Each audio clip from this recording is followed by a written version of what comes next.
केलवा के पात पर उगेलन सूरजमल, झांके झुके कि करेलू छठव्रतिया से झांके झुके।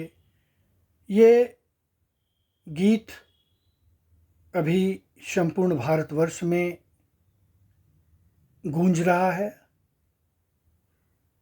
छठ पर्व आस्था का महापर्व है जो बिहार, झारखंड, उत्तर प्रदेश में काफ़ी हर्षोल्लास के साथ मनाया जाएगा।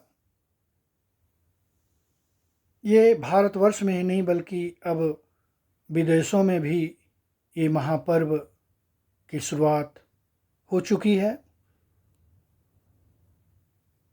जैसा कि आप सभी जानते हैं कि ये 4 दिनों का महापर्व है जो 25 अक्टूबर से इसकी शुरुआत हो जाएगी, जो चतुर्थी से सप्तमी तक चलेगी। नहाय खाए में मुख्य रूप से अरवा चावल, कद्दू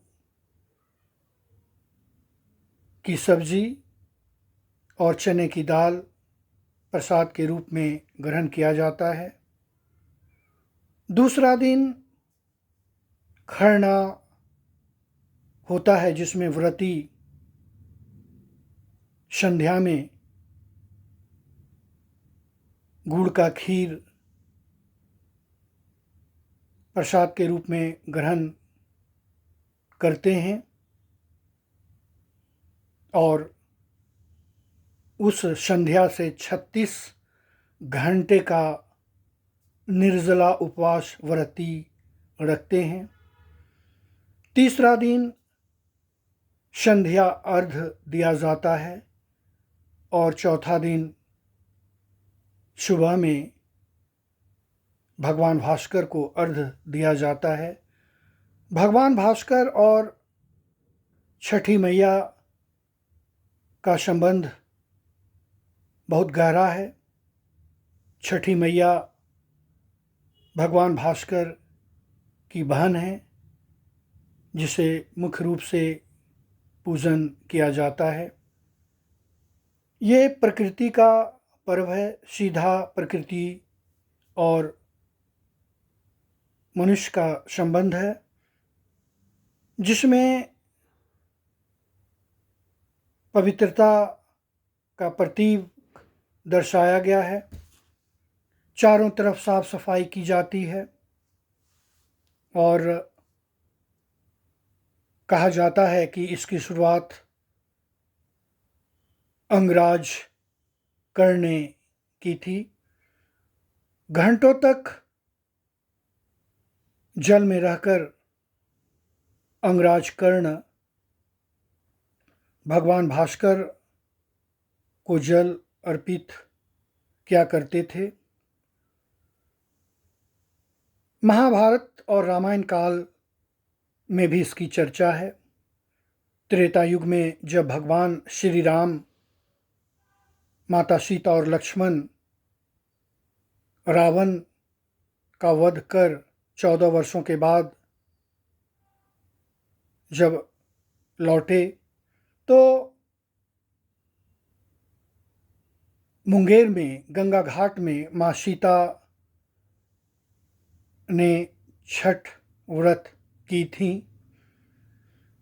जब पांडव जुए में सब कुछ हार गया था तो द्रौपदी ने इस व्रत को की थी। ये पर्व आज धीरे धीरे संपूर्ण भारतवर्ष में ही नहीं बल्कि विश्व के हर कोने में मनाया जाने लगा है। और जैसा कि कहा जाता है कि ये बच्चों के लिए आस्था का पर्व है, दिर्यादु का पर्व है और देखा जाए तो प्रत्यक्ष रूप से भगवान का दर्शन है। कभी कभी घाट पर काफ़ी भीड़ हो जाती है, आपस में लोग एक दूसरे से लड़ने लगते हैं, जो कि गलत है। यूट्यूब के माध्यम से मैं कहना चाहूँगा कि मिलजुल कर इस पर्व को मनाया जाए, तभी जीवन में शांति, सुख और समृद्धि की प्राप्ति होगी। आइए हम सभी मिलकर छठ पर्व मनाएं, एक दूसरे को संदेश दें कि विश्व में भाईचारा बना रहे, तभी कोई पर्व करना सार्थक हो सकता है। जीवन में कठिनाइयाँ आती है, इस कठिनाइयों को छठ पर्व करते हुए, आशीर्वाद लेते हुए एक नया जीवन की शुरुआत हो, भाईचारे की शुरुआत हो, शांति की शुरुआत हो, अमन की शुरुआत हो, तभी कोई समाज, राज्य और देश का विकास हो सकता है। कोई भी पर्व आस्था का पर्व ही नहीं, बल्कि जीवन में इतना तनाव है कि पर्व के माध्यम से हम इतने व्यस्त हो जाते हैं, जिससे जो मानसिक तनाव है वो दूर हो जाता है।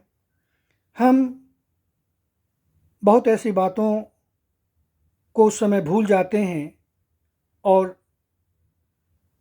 सीधे प्रकृति से जुड़ जाते हैं, और जो भी मानसिक तनाव है, समस्याएं हैं, हम भूल कर आगे बढ़ते हैं, मन शांत हो जाता है।